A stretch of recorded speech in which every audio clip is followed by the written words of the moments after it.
بسم اللہ الرحمن الرحیم۔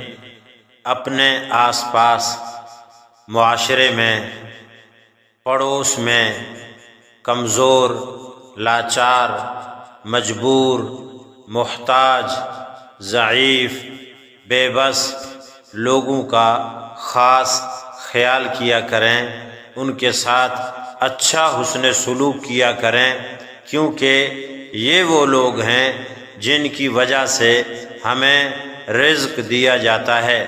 چنانچہ ابو داود شریف کی روایت میں آتا ہے کہ رسول اللہ صلی اللہ علیہ وسلم نے ارشاد فرمایا کہ ضعیف اور کمزور لوگ ڈھونڈنے میں میری مدد کرو، کیونکہ کمزوروں اور ضعیفوں کی وجہ سے تمہیں رزق دیا جاتا ہے اور تمہاری مدد کی جاتی ہے۔